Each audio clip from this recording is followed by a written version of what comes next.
আসসালামু আলাইকুম।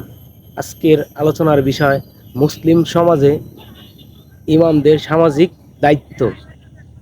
ইমাম শুধুমাত্র একজন নামাজে নেতৃত্ব দানকারী নন, বরং সমাজের নৈতিক, সাংস্কৃতিক ও সামাজিক দিক নির্দেশনার গুরুত্বপূর্ণ স্তম্ভ। ইসলামে ইমামদের মসজিদের মধ্যেই সীমাবদ্ধ নয়, বরং তারা সমাজের পথ প্রদর্শক, শান্তির দূত এবং ন্যায় বিচারের কণ্ঠস্বর।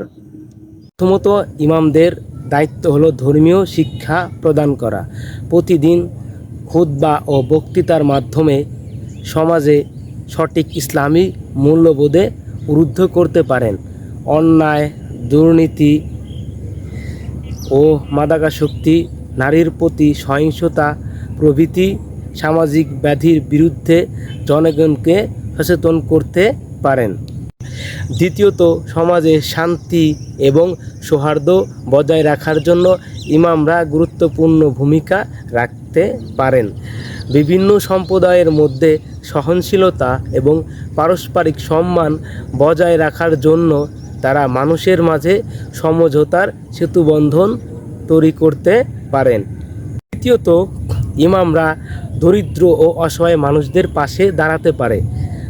যাকাত, সদাকা ও অন্যান্য ইসলামী দানের ক্ষেত্রে জনগণকে উৎসাহিত করা এবং বন্টনের ক্ষেত্রে তাদের সঠিকভাবে উৎসাহিত করা এবং প্রকৃত প্রয়োজনে সহায়তা নিশ্চিত করা তাদের একটি সামাজিক ভূমিকা।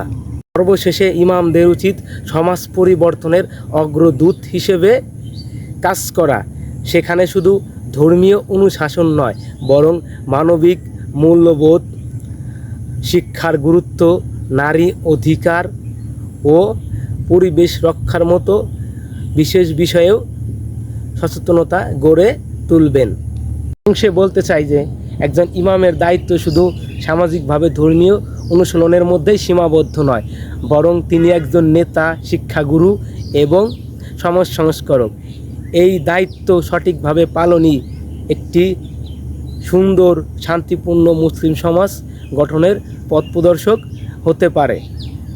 এবং আরও বলতে চাই যে আমাদের বর্তমান সমাজের মানুষ ইমামদেরকে শুধু মসজিদের মধ্যেই সীমাবদ্ধ রেখেছেন, তাদের কোনো সামাজিক কার্যক্রম বা দায়িত্ব কর্তব্যে যেতে দেয় না বা দায়িত্ব দিতে চায় না। এদিকেও আমরা পিছিয়ে আছি। তাই আমাদের উচিত ইমামদের সামাজিক দায়িত্ব কর্তব্য দেওয়া এবং তাদের সামাজিক বিভিন্ন কার্যক্রমে অংশগ্রহণের সুযোগ দেওয়া। ইসলামের সোনালী যুগে মসজিদ থেকে দেশ পরিচালনা হতো, শাসন কার্য হতো, বিচার কার্য হতো, বিবাহ শাদী এগুলো মসজিদের মাধ্যমেই হতো বা মসজিদেই পরিচালনা করা হতো। তাই আগের মতো ফিরে আসতে হলে মুসলমানদের মসজিদ ভিত্তিক শাসন ব্যবস্থা, বিচার ব্যবস্থা, সমাজ ব্যবস্থা চালু করতে হবে, যেখানে ইমামদের নেতৃত্ব দিতে হবে।